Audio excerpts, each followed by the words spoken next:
Hello and welcome back to another episode of the Premier League video cast. We've got Ross Casey here. He's been on scintillating form as usual this week. Lots of wins in the Champions League, lots of wins in the Europa Cup. Have to highlight last Monday's massive 6-1 win of Sunderland to decent. beat Crystal Palace. I can't imagine many tipsters tip Sunderland to beat Crystal Palace. Yeah, or Sunderland to win ever. That's another good point. Only 2 wins in 20 previous to that, and backing them was brave, but fortune favours the brave, and let's see if we can get some more winners this weekend. Yeah, we've got a whole host of Premier League games on offer, but we've only got one game on Saturday between the incredibly in-form Leicester, top of the league, Which Leicester, is ridiculous. Did you say they're 100 to 1 still? 100 to 1 to win the Premier League. That's crazy. Despite the fact they're top of the league after 13 games. Jamie Vardy going for the record. There's plenty relying on this game. It's going to be a great game, I think, and I think the best tip here for me personally would be both teams to score at 4-5. Some of you will be turning your nose up at that after a 0-0 in the Champions League last night for Manchester United. But away from home, they're nowhere near as resolute at the back as they are at Old Trafford. They've only conceded 9 goals all season, have Man United, but only one of those goals have come at Old Trafford. So when they're at home, they do keep plenty of clean sheets, but away from home, they're not quite so resolute. And listen to this about Leicester. Leicester have scored in every single match this season. Every single match they've played, they've managed to hit the back of the net. That's crazy. So I think that they'll probably manage to get a goal against Man United. And will Man United score? Well, Leicester concede also. They've only kept 2 clean sheets all season also. Yeah. So both teams to score with Leicester matches is always a smart bet. And I think this is no different at a best price of 4-5. So that's my outright tip there. And I also think, in terms of going for your anytime scorers, we got plenty of anytime scorers correct last weekend. In this video, we had Philippe Coutinho to score against Man City at 5-1, which is a really good one, and also Troy Deeney 7-2 to score against Manchester United. That's already profit, isn't it? Already profit. So let's try and get another goal scorer here. And why wouldn't it be the man of the moment, Jamie Vardy? He's available at 2-1. He could break the record currently held by Ruud van Nistelrooy, but I'm not entirely sure if many people will be backing against him because he's just in absolutely scintillating form at the moment. 2-1 looks a decent price for a player who that's a good price. Caused really absolute havoc in this fixture last season. If you remember, he was the one that won the penalty when Leicester managed to come from behind and win the match 5-3. Yeah. So if there's 8 goals in this game, then surely we'll hit both teams to score. I think it'll be much less unlikely that they'd win this time than they did last time. It was a real shock. It would be much less shocking, wouldn't it? Yeah, really last time it was ridiculous. Was it 4 something? It's something like that. So crazy. But let's hope he does it. Just put a bit of money on it, and then you'll want him to score even more than you already do. And I'm sure that he's in most of your fantasy league teams also. Oh yeah, he's not in mine though for some reason. I have no idea why. Okay, we've got to go to Sunday now. Spurs are in another London derby, same as last week, against Chelsea this time. Kind of coming back to a bit of form recently. Mourinho kind of turning it around. Spurs obviously in amazing form. Harry Kane's come back. What do you reckon is going to happen here? I actually think there's going to be a bit of an upset here, and I'm actually going to back Chelsea to win at 51-25. It's almost hard to remember after such a poor season that they're actually 7-4 favourites at the start of the season to win the Premier League. And a price of 51-25 to win at Tottenham at the start of the season would have been laughable. But at the moment, it is a pretty fair price. But it's a price that I'm willing to take. Tottenham are 12 matches unbeaten, but they've never gone 13 matches unbeaten in the Premier League era. So if they manage to draw or win this game, they will break that record. But I think Tottenham have got a horrible run of 9 games without a win against Chelsea before last season's massive win at White Hart Lane, and I think psychologically that might help them. But Chelsea coming into this game with 2 wins, 2 clean sheets, and the one reason that Chelsea was struggling, I think, was the fact that they had a bit of a confidence crisis, which is weird because they've got such an egotistical manager. Yeah. You think that they would breed confidence, but this season the confidence hasn't been there at all. But I think after those 2 results, they'll have a little bit back, and they'll hit Spurs on the break because Spurs play such a pressing game.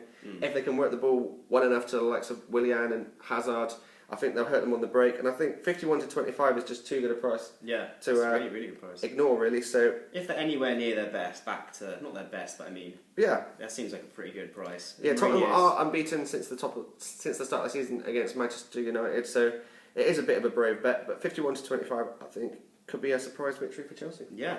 Which is a weird thing to say, isn't it? Yeah. Surprise victory for Chelsea. And for the anytime scorer here, I'm going to go for Willian. As I'm going for a Chelsea win, I think it's pretty important to go for a Chelsea goal scorer. And Willian's available at 4 to 1, and he's been probably their best player by an absolute country mile this season. Definitely. And the bookies still rate 12 players in the market more likely to score a goal than Willian, even though he's already scored 8 goals this season.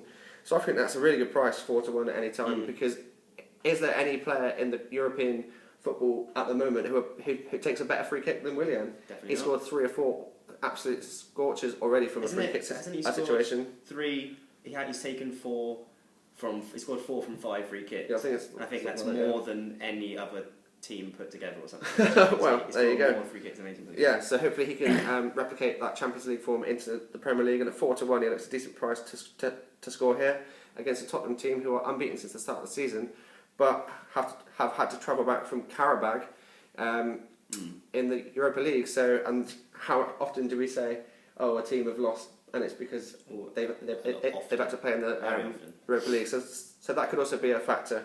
And I think 51 to 25 is a pretty decent price. That's my best bet in that game. Yeah, they're really, really, really decent price. Like it. Might have a bit of that. Thanks, Shane. We're going to West Ham versus West Brom next. I mean, a couple of weeks ago we would have thought this would have been a nice little victory for West Ham. But since the injury of Paya, they were poor last week. West Brom will have their heads up after their ridiculous win against Arsenal. You pretty much summed up my whole article here, actually, Jake. As Jake points out, the loss of Paya in midfield is absolutely massive. He's been an absolute revelation since his signing from Marseille, and without him they look half the team. And they're now starting to play Andy Carroll up top, and the impetus that team had of a fast counter-attacking style which suits them away from home, like so many teams in the Premier League at the moment.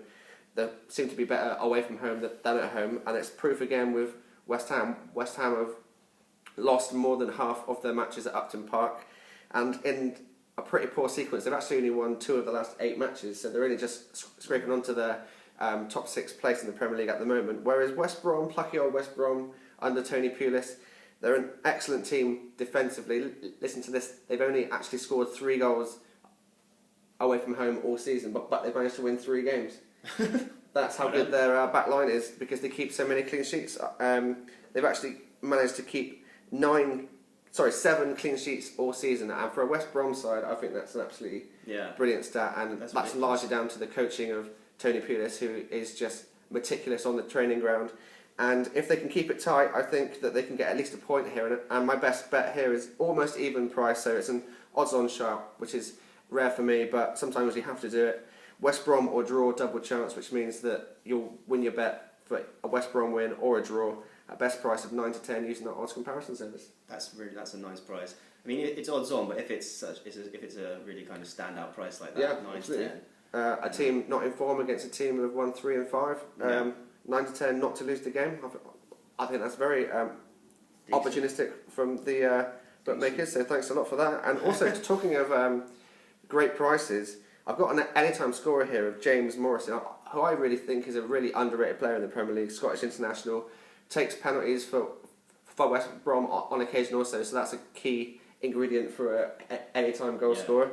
And some bookmakers make him 4 to 1 because he does get forward quite well, and he does take set pieces. And Bet365 have gone as big as 15 to 2. That's almost double the price as the market says. So Bet365, thanks very much for that. I'm going to back that this weekend. James Morrison, 15 to 2, anytime goal scorer in the West Brom v West Ham game. Yeah, that's a good price as well. Next up, we got the evening fixture. Well, kind of evening. Norwich versus Arsenal. I mean, Norwich are kind of the forgotten team in the Premier League for me. Like, I always, when they say Norwich are playing in the Premier League, what? Championship? What are you on about? Did you not watch the playoff final? Nah. And then they're playing against Arsenal, who obviously had a bad week last weekend, but they won the Champions League midweek. Sanchez is back on form. Ozil's been really good recently.